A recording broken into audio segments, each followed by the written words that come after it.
Hello, I'm Tony Guida. This is my New York. Food for the soul, a feast for the ears. That's what we give you today.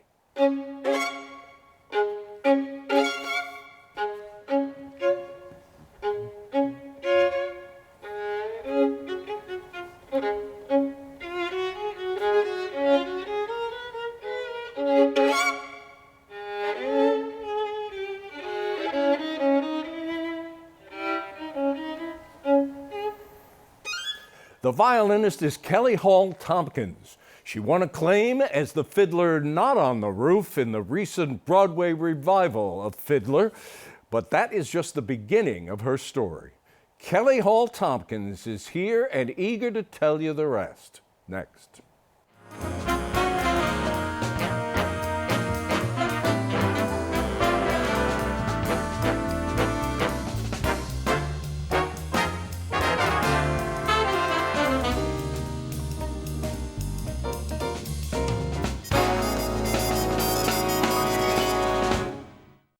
Kelly Hall-Tompkins, it's a delight to have you here, to meet you, and to listen to the way you play that violin so magnificently. Oh, thank you. It's great to be here with you today.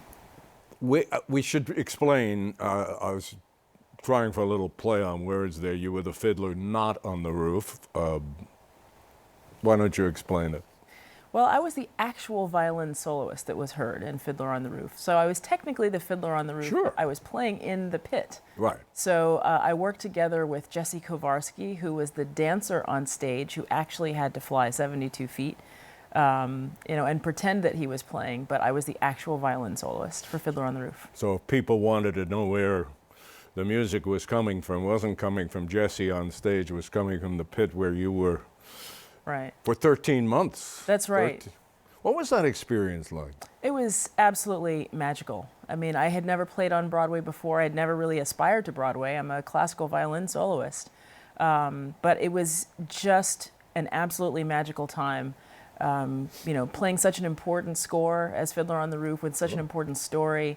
And the colleagues that I worked with in the production were just amazing.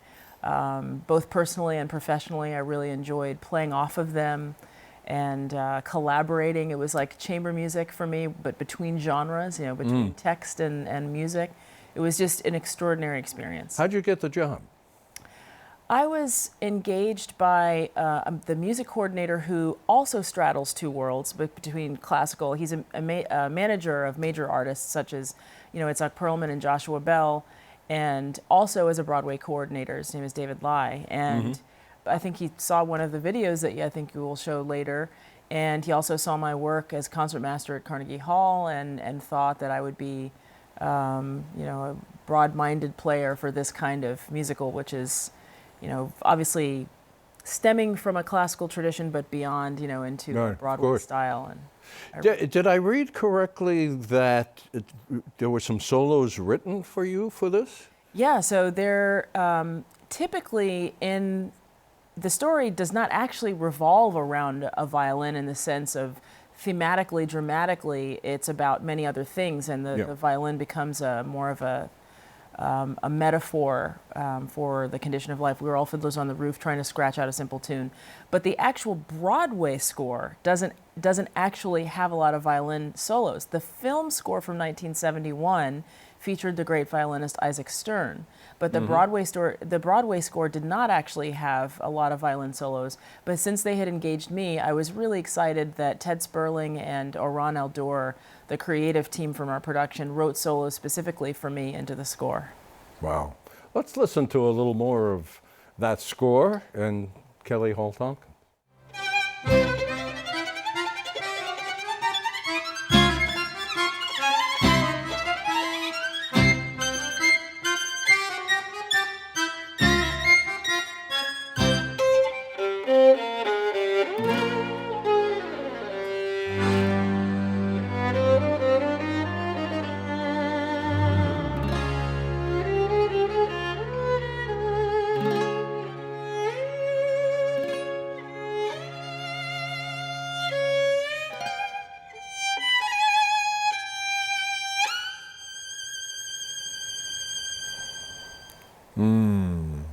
Just Wonderful. What did you want to say about that? So I just wanted to clarify we just heard is actually yet another project still that was written for me. I'm sorry. So the Broadway score still was for the purpose of illuminating the dramatic action of the play, and there were a lot of solos in that context. But I was so inspired by doing the job that I decided to go even further still and embark on a solo project, an entirely solo disc and solo program. And I'm the first person to do that, to basically write myself and to commission the first ever Fiddler solo disc. So to take the themes from the theater to the concert hall and to CD for the first time. So what we just heard was my Fiddler Rhapsody and Scherzo from the CD. Okay, this is just out, by the way, and just what, last month? 2 weeks ago. 2 weeks it's ago. hot off the presses. Wonderful. So tell me more about this. I see some cuts here that I think I recognize from Fiddler, but as you say, you went beyond. Yeah, so I wasn't sure how 8 shows a week were going to affect me, and I found out very quickly that I just wanted to be there every night. I was drinking in the inspiration of it all, and the first thing that happened in February of 2016 was I wrote this solo violin version of If I Were a Rich Man, inspired by my friend Danny Burstein, who sang it every night so amazingly and beautifully. And when I wrote that arrangement for solo violin, I thought, well, I should go further with this and create a whole new program. So I talked to the creative team from our production, Ted Sperling and Aran Eldor, about whether or not they would like to contribute arrangements for a new CD, and they were really thrilled about the idea. So the idea was to not just instrumentally render a musical song in an instrumental form. The idea was to take the inspiration of what I had experienced over those 13 months, and really create something unique and different and beyond, while still capturing the essence of what we did in our production for 13 months. So I really think we were able to do that in so many ways. I think you get the flavor of Anatevka, but we go beyond. Like, for example, Do You Love Me? It just inspired me as a jazz arrangement. And that's the one outlier in the entire disc. Of course, I'm a classical player, but it just came through. And so Aran and I worked together in making it more of a jazz ballad. And I think many of the other ones, like the Fiddler Rhapsody, it's all concert music. These are concert pieces. Whereas the Broadway production itself, they are literally songs, and you hear each of the verses, and the text is illuminated, illuminating the story. But in this case, these are concert pieces. So we did, interesting instrumental effects in creating these concert pieces from the music of Fiddler. The CD just out. The Fiddler Expanding Tradition, Kelly Hall-Tompkins. Marvelous. I got the sense, it's been a long time since I've seen Fiddler. I didn't see this production. But the violin is almost like another character on stage. I mean, talk about that. Am I taking that too far? Or? Well, I was really incredibly moved and inspired that the cast in our production actually told me that. They told me that the violin was the soul of the violin, and my playing was a character on stage, or was a character in and of itself. And Danny Burstein, who I remain so incredibly inspired by in his work in that, had the audacity to tell me that I was the heart and soul of the production. But we all admired him as the heart and soul of the production. But I was really glad that in doing this, I had the opportunity to really interact with the cast, and we pushed each other further each night with what we were doing. And there are solos that I would play that I literally didn't know how I was going to play them until I heard a line delivered, or until I saw the facial expression, or until I saw, until I felt the intensity of the scene. And I absolutely loved that, and that exchange. So it was just an incredible experience. Let's share a little bit more of Kelly and her violin with you.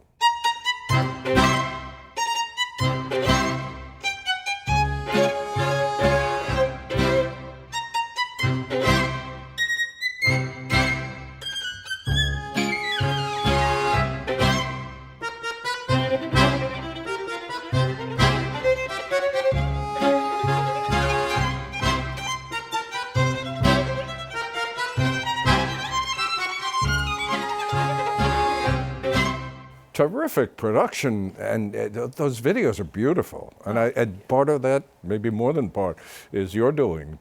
You're part of you're producing as well as playing. Pretty much, yeah. I mean, I had the vision for doing this. I wanted to release it before the actual recording, and it ended up being about a year and a half before the recording. So people got a real sense of what I was doing with the Fiddler project from having these videos already out in the world. And it's just been really, really great to introduce the pieces one by one, you know, as they've been finished and with these videos. It was great to work with Will Caballero on a second set of videos. We also did another project together. My Imagination videos were the first music videos that I did, and those received over 1 million views on YouTube, which is really exciting for a classical artist. Yeah, and sure is. yeah, doing the Fiddler videos was another just really exciting project to So embark Fiddler has led to many things now in your career, opened up new avenues. I mean, the CD, and there's a documentary in the works.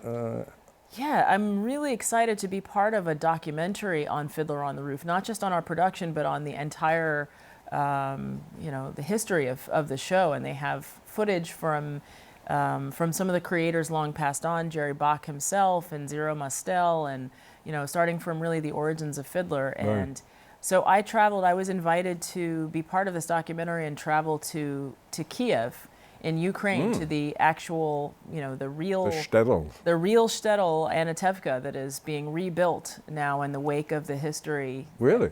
The Fiddler, I mean, it was like literally walking into Fiddler on the Roof. The history is real. You know, the Jews were cleared from that area, and there's a rabbi there that has embarked upon a project to reestablish a shtetl, really more of a refugee center, a Jewish refugee town called Anatevka. And I was really proud to go and do a recital for the folks there. And I learned some Ukrainian to be able to speak with them about my work with Fiddler here in New York. I'm laughing because, you know, in reading about you, I read that you speak 8 languages. So now you're adding a 9th? No, that's the 8th. Oh, Ukrainian is Розмовляю трохи українською. Of course, I say that all the time. 8 languages. Not all fluently, but that's how I like to move in the world. Just communicating with people in their own. It opens doors that would otherwise not be available, and it allows you to have a deeper level of communication with people that would otherwise be cursory or sign language only. What was that you said in Ukrainian? I speak a little Ukrainian. Oh, okay. All right. And you did. I read also that you knew at 9 years old what you wanted to do with your life. How did that happen? How does somebody know at 9 what they want to do? I just fell in love with the violin instantly. Really? I feel like 9 was a little bit, based on my current context, people think of 9 as a little bit late, but for me, it hit me like a thunderbolt. As soon as I was introduced to it, there was no turning back. And how was it you were introduced? I think in a variety of ways. I think it just, it was part of my consciousness long before I realized that it was. So I grew up Lutheran. I heard the music of Bach all the time. I grew up watching Warner Brothers cartoons. So I actually heard my first classical pieces in the context of, the cartoon background music. But I was fascinated with the marriage of music and movement. So I guess if there was ever an opportunity for me to become a dancer, that would have been it. But that wasn't my calling. There was music in your home, or this was just... This was just through Warner Brothers. I was the person who basically brought music into our home. So I think through the Lutheran Church and then Warner Brothers, and then finally my elementary school in Greenville, South Carolina, went to see the local orchestra. And I remember hanging over the balcony to watch the orchestra play. I'm pretty sure it was Scheherazade, which has a lot of violin solos.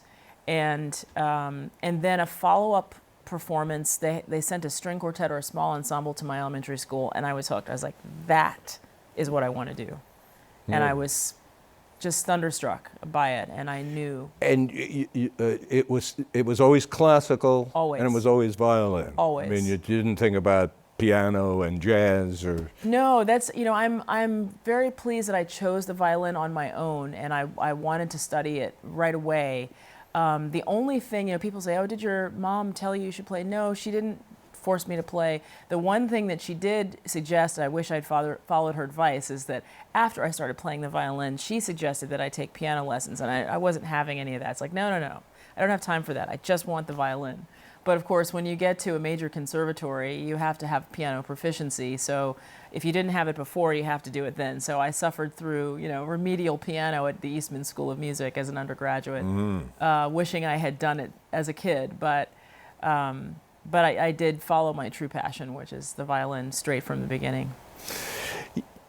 There's I don't know what to call it, a condition you have? I mean, you have perfect pitch, but colors go with it. What's the word for that? Synesthesia. Say it again? Synesthesia. Okay. So yeah, I have perfect pitch, which apparently there's a gene for. I have no idea what the circumstances are for synesthesia, and synesthesia apparently affects people differently, not just involving music. There are other versions of synesthesia. There's some people who read print, and with each letter they see a color, or they feel a breeze on their face or something. I think it's officially thought of as some kind of a crossing of the senses, but I think of it as more mystical and more beautiful than that. So you associate certain notes, certain pitches with certain colors. Yeah. Like your tie and my jacket are a C natural. Sometimes a C natural. Sometimes a C sharp. I'm fascinated by that. So if you're playing, I mean, we've shown a couple of videos. When you pick out a piece, or you say you wrote this piece for a violin, did you have a color in mind? No, I think because I have perfect pitch, I'm very, very tied to original keys, and I don't like to shift keys because they take on a visceral sense of meaning for me. So since Rich Man is in D flat, I kept it in D flat, even though it was very awkward. I could have made it a lot easier for myself on a violin in a different key, but I kept it in D flat. Okay. Let's show the audience you from a video, and this is called Pure Imagination. Is this what you were referring to before? Yeah, this was, so I entitled my entire project Imagination, and in that project was just two recordings. My video of Izai Solo Sonata number 6, which is a big violin virtuoso piece from the classical virtuoso tradition, and also my whimsical jazz arrangement of Pure Imagination. I am not a jazz player by any stretch of the imagination, but somehow I've always adored that song, and I wanted to do something with it, and when this arrangement came through me, it came through in more of a jazz idiom. And together, I wanted to release these two things together because also it was not a CD. It was the first time I did a completely different kind of project. It was a video project. And so I put it on collector's edition DVD as well as on YouTube, which is what I mentioned, got 1 million views.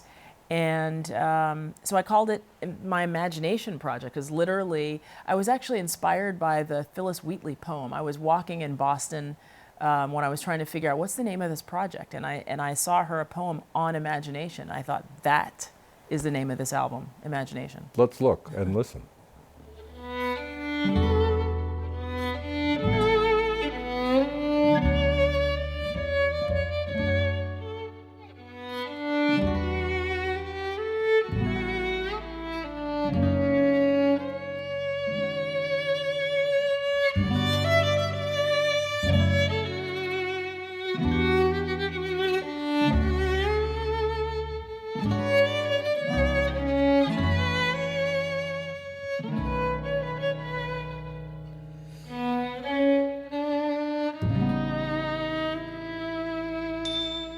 Does that have a color? Which one? This, what we just saw? Sometimes the thing about music and my experience of synesthesia is that when you're playing a piece with lots of different pitches, there are pitches that are more salient at different times, or maybe a whole key area will have the color, will carry the color. and not so much the the piece itself. So that it was just a ding on A. So the A is red. A is red. Okay. Are your jacket and my tie are C sharp or C natural or C C sharp? sharp. Okay. I never knew that. You're aware, I'm sure, there are not many people who look like you in concert halls, on concert stages. Do you find that troubling? Au contraire.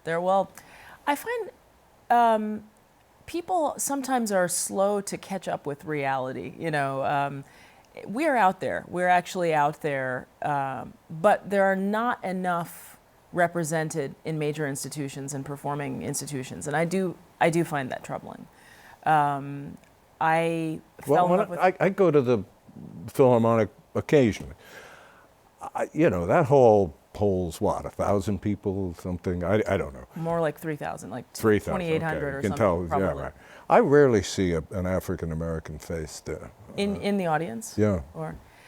I was actually a runner-up at the New York Philharmonic back when I was a student, and I thought that would be, and I subbed there for several years. I thought that might be the job that I was heading towards, but my career and my choices took me in a different direction, as a soloist, and I'm really thrilled about that. So now I go to different orchestras around the country and around the world, and I see more of a global view of some of this. The first thing I think people should know, everyone, within the field and without, is that African people, the African diaspora, has been part of classical music since the very beginning. Mm-hmm. Since the very beginning. And for example, composers and virtuoso players such as Joseph Bologna, Chevalier de Saint-Georges, born in 1744, preceded Mozart, was in his day one of the most famous artists anywhere. He was written about by Marie Antoinette. He was a friend of hers. He was written about by the painter Elisabeth Lebrun, who did all of the famous portraiture from the day. He was the most famous undefeated fencing champion in all of Europe until he was 27 years old. There are figures, and he was written about by our own American John Adams. There are figures such as that are prevalent from the very beginning of classical music history to the present time. So when I say that, people don't necessarily keep pace with reality, I still see people, I remember when I was in school and I was concertmaster of the Manhattan School of Music Orchestra, both of them, in fact, people would come up to me at the end of the concert and say, "I've never seen a black concertmaster before." Well, here I am, and now you have. Can we all move on? Exactly. I should mention in connection with this that you were awarded the Sphinx Medal of Excellence last year. Yes. What is the Sphinx Medal, and what is that organization all about? Sphinx exists ultimately began as a competition, a performance competition among young artists, to identify the top talent and give opportunities to artists of color, African American and Latino. And I never did that competition. I was a prize winner at the Naumburg International Violin Competition here in New York. But I've been involved with Sphinx in various capacities as a mentor concertmaster of the competition orchestra and also as a judge a few years ago, and I will be a judge again coming up in the competition for 2019. And I was thrilled. They have been so successful in the competition. I think it's come into its 20th year. That they've developed additional types of programs and additional ways to recognize artists in the success of their careers. And I was thrilled when they chose me for the Sphinx Medal, which was presented to me at the U.S. Supreme Court by Justice Sonia Sotomayor last year. So I played a performance there at the Supreme Court and received a sizable grant. That's quite a haul to play. It was really an incredible experience. Yeah, And I maintained contact with the justice, which is really quite extraordinary. I'm sure it is. I'm sure it is. Something extraordinary, again, that you've done. You founded something called Music Kitchen. Talk a little bit about that and whether you're able to give it as much time as you used to. What is Music Kitchen? Yes.